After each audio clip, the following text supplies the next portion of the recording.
ayune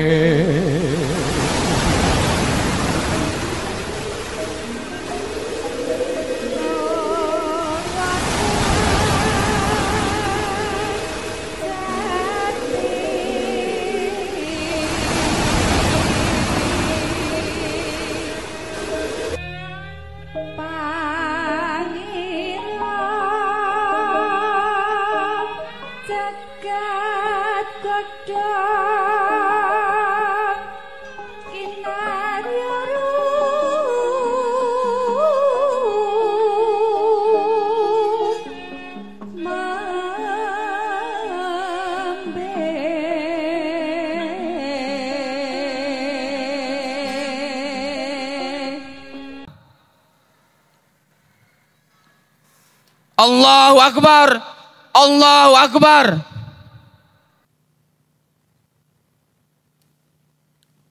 Assalamualaikum warahmatullahi wabarakatuh. Alhamdulillah. Asyhadu an la ilaha illallah wa asyhadu anna Muhammadan abduhu wa rasuluh. Wa ba'du, usini wa iyyakum bitaqwallah. Wa qad faza man ittaqa. Wa khussukum ala ta'atihi la'allana minal muflihin. Saudara-saudara, buka Al-Quran surat 41, Fussilat, ayat 34 dan 35.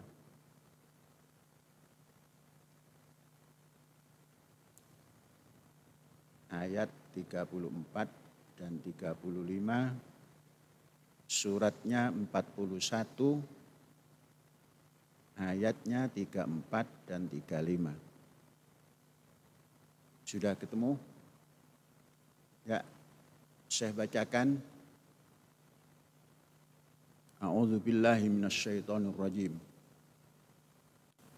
Wala tastawi al-hasanatu walas sayyi'ah. Idfa' billati hiya ahsan. Fa idzal ladzi bainaka wa bainahu adawatun ka'annahu waliyun hamim. Itu ayat 41, ayat 34. Ayat 35-nya wa ma yulaqqaha illal ladzina sabaru wa ma yulaqqaha illa dzu hazzin azim. Coba dibaca terjemahannya. Ustaz Abdul Halim, baca. Berdiri.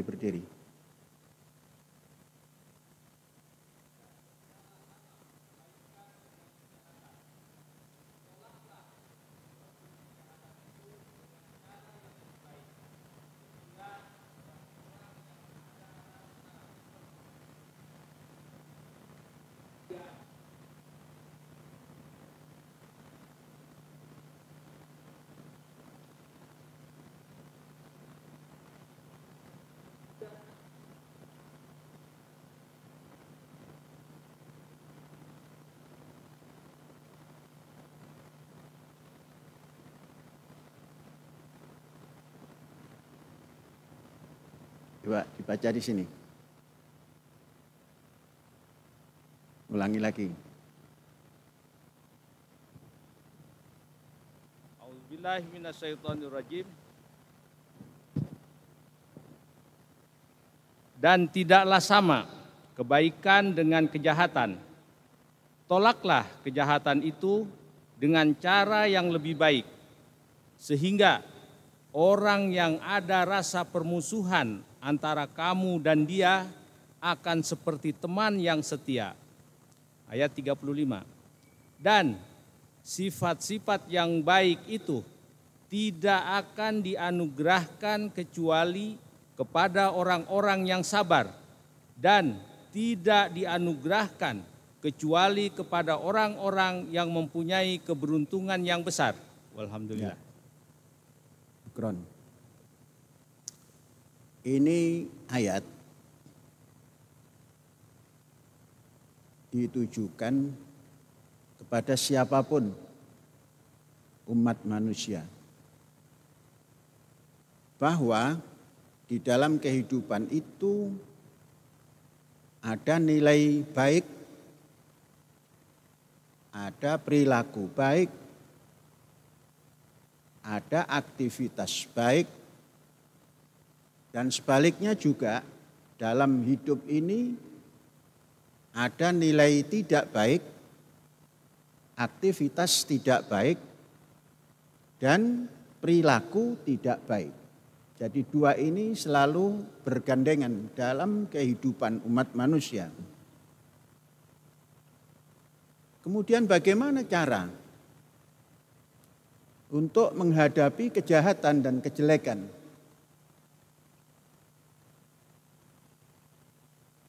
Quran menganjurkan atau Tuhan memberikan petunjuk untuk menolak kejahatan, untuk menentang kejahatan dan turunannya dengan cara yang terbaik. Jadi tidak boleh sekedar dengan cara baik, terbaik. Jadi kalau ada jahat, menolaknya, kasarnya melawannya, itu harus cara yang terbaik. Kalau kejahatan itu berbentuk aktivitas, maka aktivitas yang untuk menolak itu harus aktivitas yang terbaik. Nah, ini satu metode menghadapi kejahatan. Kalau dengan cara yang terbaik itu, maka pada proses perjalanannya, siapapun yang mampu menampilkan sesuatu yang terbaik untuk menghadapi kejahatan, kejelekan, dan turunannya,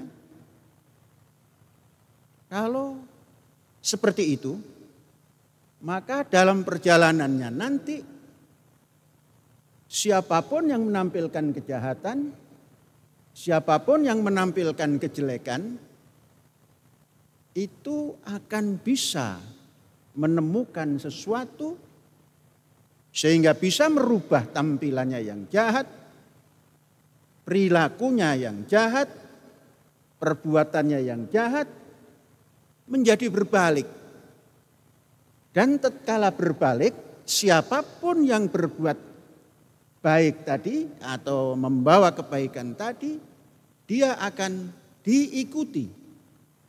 Maknanya orang-orang yang nampaknya benci kepada sesuatu yang ditampilkan dengan baik atau kebaikan, prosesnya kalau si pelaku kebaikan itu bisa menolak kejahatan tadi dengan cara terbaik, orang-orang yang belum sadar itu akan menjadi sadar dan akan bersama-sama berbuat baik seperti orang yang menampilkan kebaikan itu. Ini teori ilahiyah. Kalau dilakukan dalam kehidupan sosial keseharian, dalam bentuk apapun, ini akan terjadi. Namun saudara-saudara, untuk tampil seperti itu, ini perlu punya wadah. Agar orang itu bisa tampil dengan baik, itu harus punya wadah. Wadahnya itu adalah kesabaran. Tanpa sabar, tidak bisa tampil dengan baik itu. Kenapa? Karena kebaikan dan ditampilkan dengan cara yang terbaik untuk mengatasi kejahatan, itu perbuatan lumayan beratnya. Maka hanya bisa dilakukan oleh orang yang mendapatkan kesabaran, memiliki kesabaran. Dan juga tidak akan bisa hanya sabar saja. Ada diberikan pada orang yang memiliki hadzun azim. Hadzun azim itu boleh diterjemahkan jiwa besar. Jadi sabar itu harus diikuti dengan jiwa besar. Kalau sabar tanpa diikuti jiwa besar, itu akan runtuh juga. Jadi sabar dibalut jiwa besar atau jiwa besar dibalut dengan sabar, itulah yang akan bisa melunakkan kejahatan, merubah kejahatan menjadi pengikut kebaikan. Nah ini teori ilahiyah. Kalau ingin punya kawan banyak, berbuatlah baik dan untuk menolak kejahatan, tolaklah dengan cara yang terbaik. Pasti akan banyak yang mengikut. Sekalipun awalnya menentang. Saudara-saudara, itu pesan ilahi. Kemudian mari kita lanjutkan yang lain. Jumat lalu saya mengumumkan pendapatan daripada sedekah Muharram.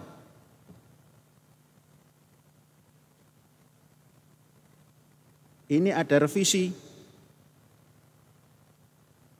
Apa revisinya? Pada awal disampaikan 1,9 sekian. Kemudian setelah dihitung,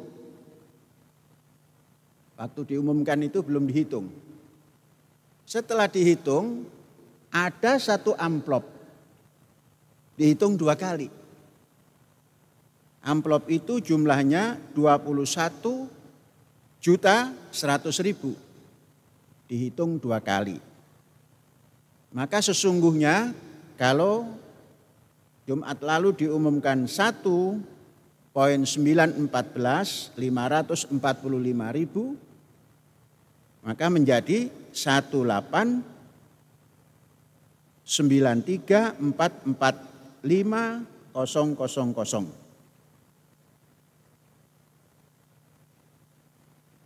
Susut 21.100.000. Namun ada tambahan. Tambahannya lumayan itu. Ada tambahan 20.000. Oh bukan 20.000. Mana tambahannya Halim? Coba mana tambahannya? Ada tambahan 20.500.000.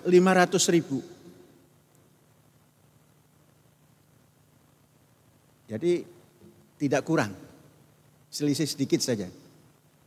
Ada tambahan 20 juta dan 500.000. Dari mana tambahan baru? Dari penerbit Erlangga. Bertambah 20 juta. Dan dari Bali 500.000. Kurang 21.100.000, nambah 20.500.000. Selisih sedikit saja. Itu bab pendapatan sedekah 1 Muharram. Kemudian saudara-saudara, saya mendapat laporan bahwa Kepala Daerah Indramayu bercerita tentang Az-Zaitun, ada juga berbicara tentang hotel. Sesungguhnya Az-Zaitun tidak punya hotel, hanya punya wisma tamu yang diperuntukkan untuk tamu Az-Zaitun, untuk wali santri tatkala berkunjung dan ingin menginap. Dibuatkanlah wisma tamu. Dan karena itu perlu perawatan, maka setiap tamu yang menggunakan kamar itu memberikan sedekah 10 sak semen yang ketika itu harganya 25.000. Maknanya memberikan sedekah 250.000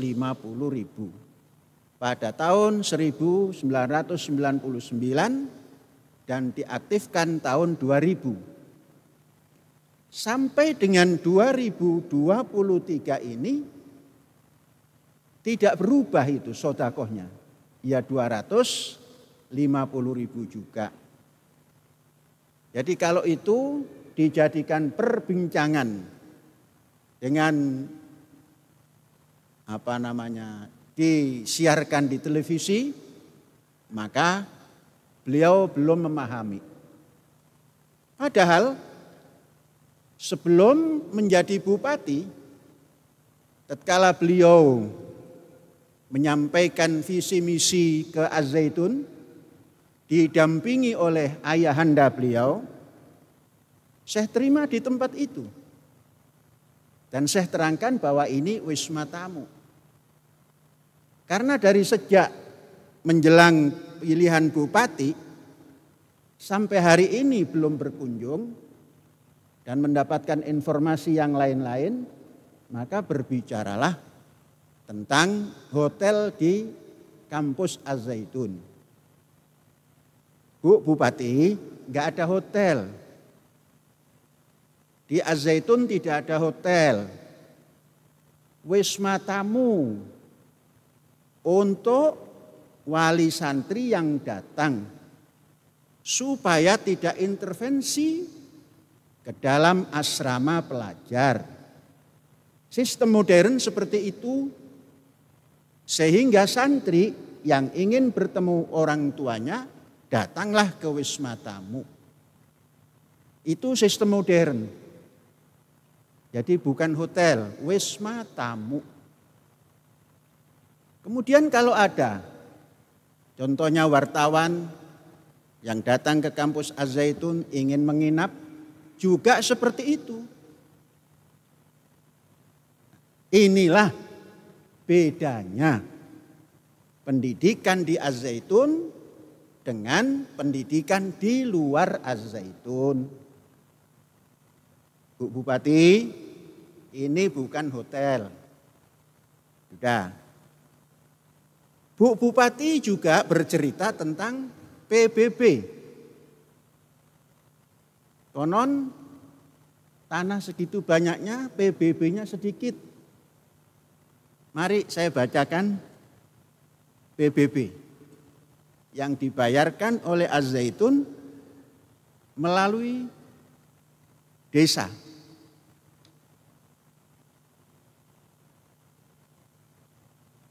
Dari tahun 18 sampai 22.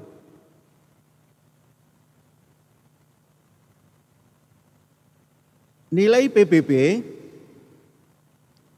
300.592.014 rupiah. Dan ini bukan karangan Az-Zaitun. Ini adalah berdasar tagihan yang namanya SPPT barangkali. Berdasar SPPT itulah maka keluar nilai. Nilainya 359.014 rupiah. Dan yang anehnya masih ada tambahan. Tambahan itu konon swadaya desa. Padahal desa sudah mendapat anggaran dari negara. Tapi masih memungut swadaya numpang ke PBB. Pajak bumi dan bangunan. Jumlahnya juga tidak terlalu kecil. Hampir separuh daripada nilai PBB. Yakni 186.561.908. Itu pun diberikan kepada desa. Sambil kita tidak pernah bertanya untuk apa swadaya ini. Kami bayarkan. Dan sekalipun jalan menuju Az-Zaitun belum pernah diperbaiki. Sehingga terjadilah kalau mau masuk Az-Zaitun lewat pintu utara, laksana kita harus mengarungi Laut Cina Selatan. Gelombang besar. Jadi setiap tahun ada tambahan. Tahun 18 300 juta lebih. 300 juta 600 ribu lah kita bulatkan. Kemudian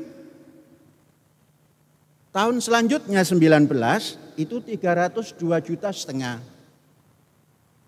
Kemudian tahun 20 320 juta lebih. Kemudian 21 ada sedikit penurunan, tidak tahu karena tagihannya seperti itu. Kemudian 322, 311 juta rupiah. Jadi pajak yang diberikan ke PBB dan swadaya itu dalam 5 tahun 2 miliar 600 juta 436.544 rupiah. Bukan jumlah yang kecil. Ini selama 5 tahun.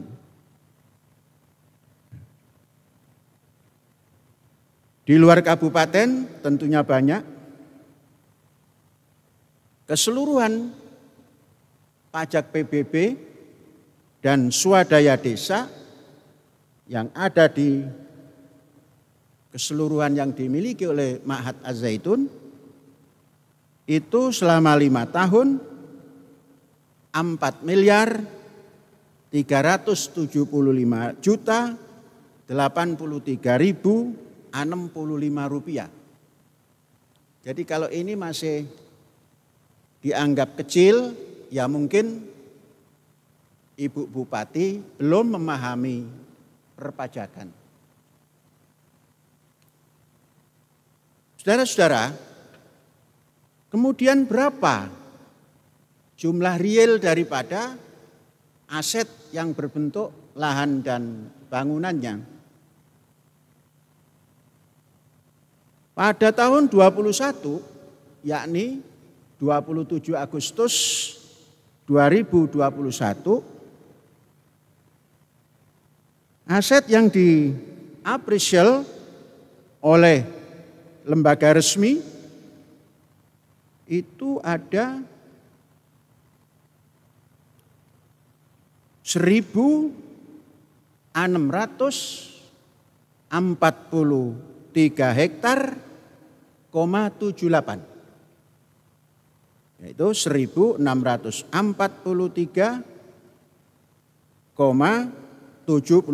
hektar. Itu yang sudah diapresial. Yang belum masih banyak. Baik di Jawa maupun di luar Jawa. Karena setiap bulan kita menganggarkan untuk menambah aset berbentuk lahan. Berapa apresialnya? Lembaga resmi yaitu KJPP DAZ Rekan. Itu nama lembaga apresialnya. Ditaksir dan dinilai oleh lembaga apresial kekayaan aset Az-Zaitun sampai dengan tahun 21 itu berjumlah 20 triliun 890 juta miliar 181 juta.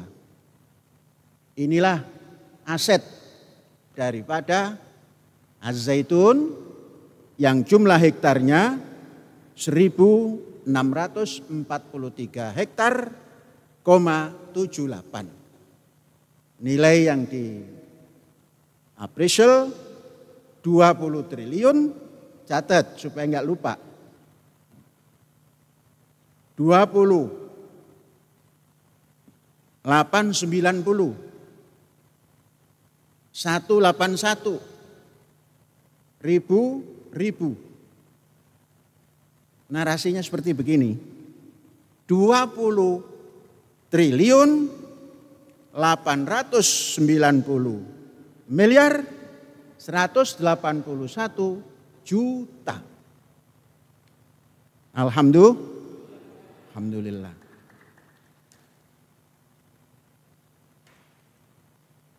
Kemudian ada orang yang melaporkan bahwa kita menyelewengkan zakat dan fitrah. Kita tidak pernah menjadi panitia amil zakat. Ya, supaya paham bahwa Az-Zaitun tidak pernah ditunjuk sebagai panitia amil zakat. Kan ada itu panitianya secara nasional dan daerah dan kecamatan. Namun Az-Zaitun dalam setiap Ramadan mengadakan gerakan Ramadan yang kita istilahkan Harokah Ramadan. Dan setiap Dzulhijjah itu kita mengadakan Harokah Al-Qurban. Dalam 5 tahun itu Harokah Ramadan kita dapatkan dari tahun 19 sampai 23 14 miliar 583 juta 697 91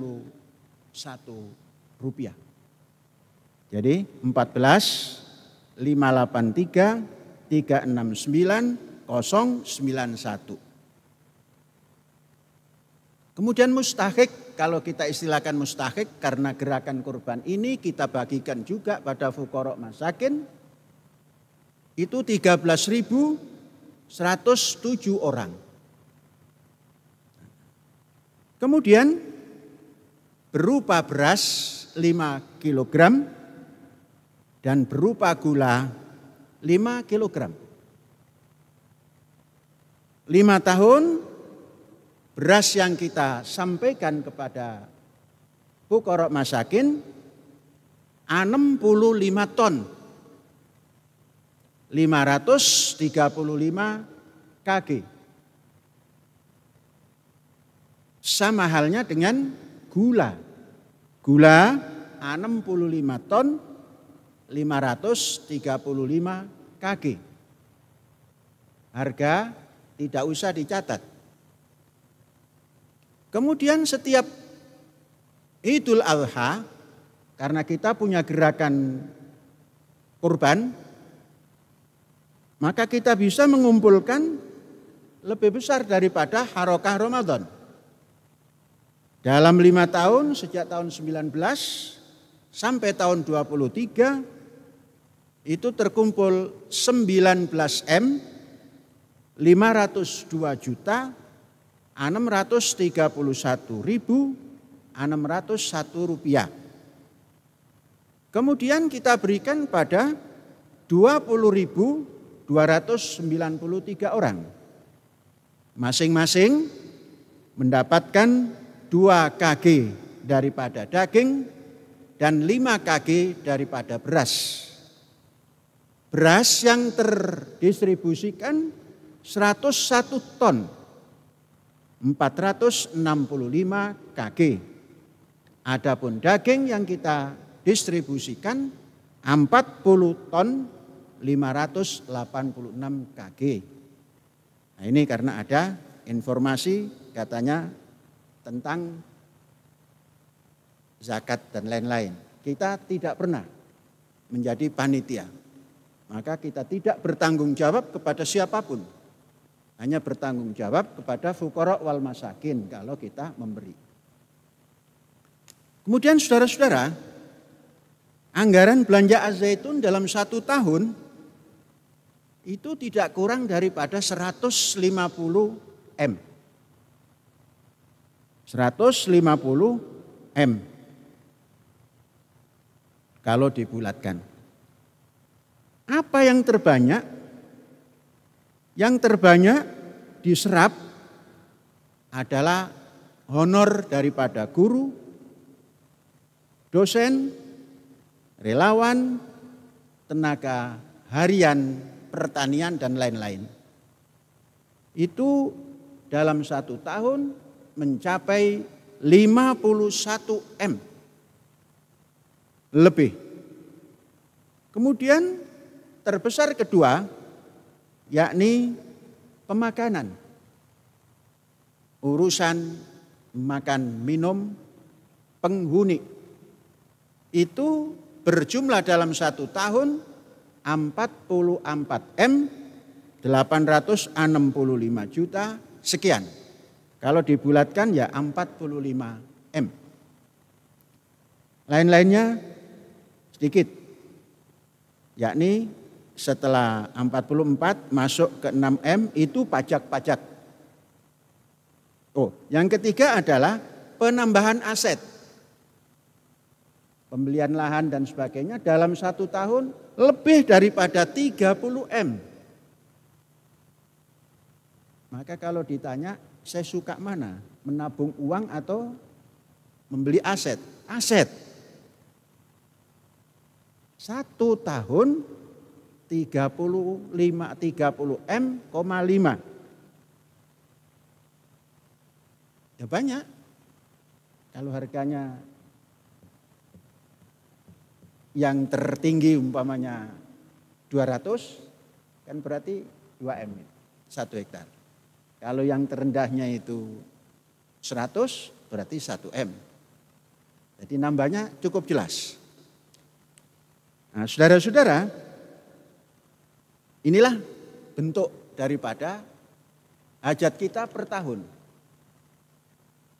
Kemudian pemasukan dan lain-lain itu didapat dari uang partisipasi wali santri yang memasukkan putra-putrinya. Itu yang utama. Yang kedua adalah sodakoh-sodakoh. Yang ketiga adalah BOS. Dan BOS ini menempati 2,5% sampai 2,7%. Alhamdulillah tidak pernah tekor. Hanya kalau terlalu lama daripada blokir daripada rekening, yaitu sedikit puyeng juga. Tapi hanya puyeng. Hanya puyeng. Kalau puyeng makan bodrek juga sembuh. Makanya kemarin saya agak sedikit biasanya nggak pernah ngantuk siang, beberapa hari yang lalu kok ngantuk. Sudah mendeteksi diri saja, ini berarti lain daripada yang lain. Maka istirahat lebih awal. Biasanya saya jam 10 baru tidur, jam 8 tidur. Maka kita minta izin ke Bareskrim, tidak bisa datang karena terasa kurang enak. Nanti jawabnya juga enggak bagus. Nah, dikasih izin pekan depan. Ternyata hanya sekejap itu. Paginya datang istri daripada guru Syekh. Syekh itu punya guru, punya kawan, punya pemimpin. Itu namanya Nurholis Majid. Istri dari beliau, karena beliau sudah wafat, juga sudah uzur karena tidak bisa jalan kaki terlalu lama, itu datang. Melihat kawan Cak Nur dikuyo-kuyo, datang beliau sambil tertati-tati jalan kaki. Dek, gimana kabarnya? Oh bagus, kemarin agak ngantuk-ngantuk, sekarang enggak ngantuk. Apa sakit? Seperti, tapi ternyata tidur lebih cepat, sudah hilang lagi dan ketemu Nyai. Artinya istri daripada guru kita. Semangat lagi. Ngobrol panjang, cerita nostalgia bagaimana Cak Nur, kami manggilnya Cak dari dulu. Ketika di Ciputat, Cak Nur menulis skripsi, saya baru tahun pertama. Karena Cak Nur itu nyobonya itu di perpustakaan, saya juga ikut. Ikut biasa seperti Cak Nur juga, selalu ke perpustakaan. Mata kuliah yang tidak disukai oleh Syekh, itu minta izin pada dosen, terus ke perpustakaan. Apa yang tidak disukai waktu kuliah? Pelajaran fikih. Karena itu lagi yang diajarkan. Kemudian yang ngajar tidak terlalu menguasai kitab yang diajarkan. Maka saya minta izin, Bu, saya minta izin, boleh enggak? Bagaimana? Untuk apa? Untuk lebih mendalami ini. Supaya buka kamus dan lain-lainnya. Diizinkan. Nah itu saya lakukan karena apa? Mau diskusi dengan ketika itu Cak Nur Khalis Majid. Masih menjadi Ketua Umum PBHMI. Saya masih di tingkat cabang. Tatkala menulis skripsi, saya menanya, Cak, apa judulnya Cak? Gampang aja gitu. Ya apa Cak? Ini dibaca gitu. Al-Quran, Arabiyun lafzon, wa alamiyun maknan. Apa artinya Cak? Artekno dhewe. Oh sekolah no adab kok kepengen tahu terjemahannya. Terjemahkan sendiri. Dari situ saya sudah punya keinginan. Nanti kalau saya membuat risalah untuk seperti Cak Nur ini, saya buat yang mirip-mirip. Boleh nggak Cak Nur? Kalau saya nanti buat skripsi judulnya seperti ini. Apa? Al-Quran asasun fi bina'is saqafah al-islamiyah. Ya sampai. Bagus katanya. Ya makan selalu bahasa Jawa saja kalau ketemu itu. Kalau di acara resmi baru seperti bahasa Indonesia, tidak mau berbahasa Jawa. Tapi kalau sedang berduaan Jawa saja. Bagus. Diajukanlah pada tahun ketika menyusun kepada pembimbing. Pembimbing Syekh dulu mertua daripada Pak Amsal Bakhtiar.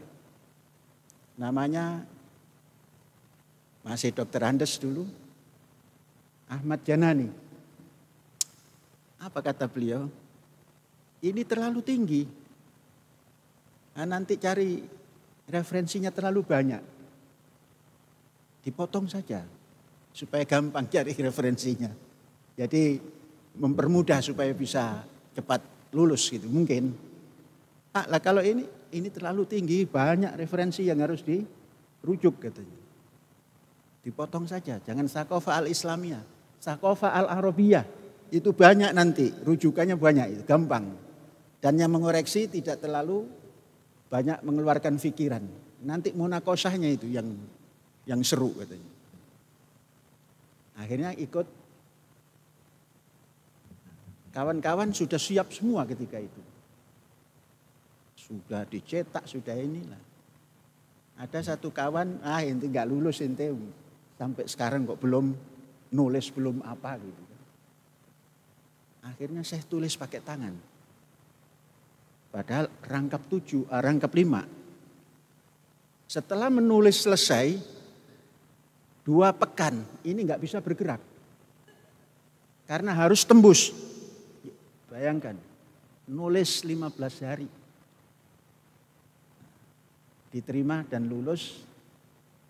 Sang kawan yang mengatakan ente nggak lulus, kebanyakan bolos katanya. Itu ternyata belum lulus. Akhirnya mendatangi, maaf ya, kemarin sesungguhnya saya bukan ngenyek, tapi ente terlalu banyak kegiatan di luar, padahal sudah harus nulis itu. Ya, anak belum lulus, ya nggak apa-apa besok lagi. Nah itu kenangan pada Cak Nurholis Majid. Akhirnya masing-masing bergerak sendiri-sendiri. Saya menjalankan tugas cinta. Tugas cinta. Karena punya orang yang dicintai tapi tidak pernah ketemu. Jadi disampaikanlah kepada saya sudah selesai. Bagaimana program kita? Ketika itu datanglah orang tua beliau menengok Syekh datang ke kos-kosannya. Itu orang tua mengatakan sudah tidak boleh ini, mesti dibawa. Dibawalah ke kampung, ini adatnya harus menikah katanya. Akhirnya minta alasan. Boleh tapi saya pulang dulu ngasih tahu orang tua. Nah, itu ceritanya. Kemudian menjadilah orang Menes.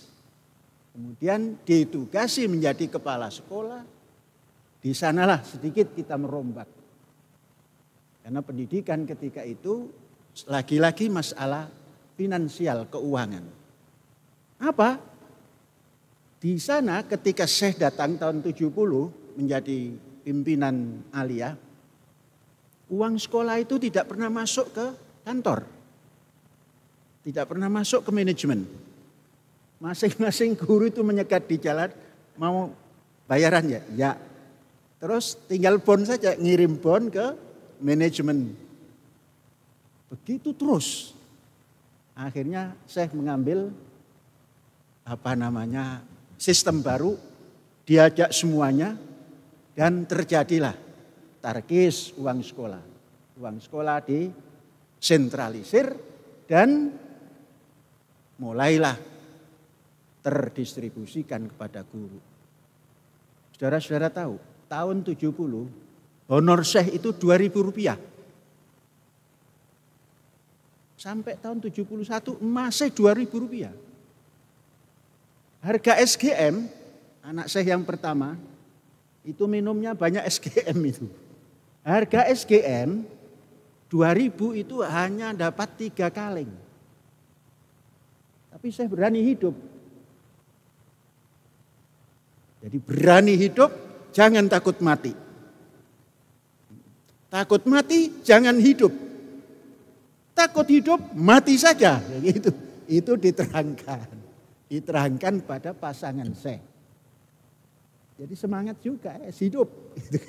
Walaupun gajinya cuma Rp2.000 alias 3 kaleng SGM. Mengalami itu memang tidak enak. Hanya cukup 3 SGM. Sedangkan pendapatan Ummi Syekh itu banyak. Ada rasa bagaimana Syekh kok dibiayai hidupnya oleh sang istri. Wah, di situ bergerak. Akhirnya menguasai pertanian di tempat itu. Tidak punya tanah, tapi bisa menguasai pertanian. Gimana caranya? Yang Rp2.000 itu bisa menyewa 5 petak sawah tanpa ukurannya. Nanti diukur 12 petak itu 1 hektar. Dari situ mulai. Akhirnya tiap bulan menyewa. Jadi banyak kotak dan dibikin pertanian yang beda daripada yang lain. Sampai sekarang ya seperti itu. Maka orang bertanya dari mana dananya. Ya begitulah cerita. Nah, jadi mudah-mudahan Bu Bupati ya mendengarlah paling tidak. Sehingga tidak ikut-ikut. Di sebelah sana marah, Ibu Bupati marah. Di sebelah sana boikot rekening itu. Blokir, di sini menutup Singgalang ditutup. Tanpa ada berita apa-apa, tutup. Jadi rame-rame. Saudara-saudara, hari ini rame-rame menutup jalan Az-Zaitun. Tapi kita dengan cara yang terbaik membuat jalan baru. Jalan kehidupan. Jangan pernah khawatir. Diblokir, tapi tetap mengalir. Walaupun sedikit pening, kalau melihat anak-anak jalan. Ya Allah, jangan sampai kelaparan anak-anakku ini. Karena saya pernah sekolah dalam kondisi lapar. Dan tidak enak lapar itu, sakit. Ternyata anak-anak kita senang saja, maknanya tidak lapar. Kita carikan. Sekalipun rekening masih diblokir. Mudah-mudahan kualat. Nah. Hadza wallahu yar'ana wa yahfazuna walhamdulillahirabbil alamin.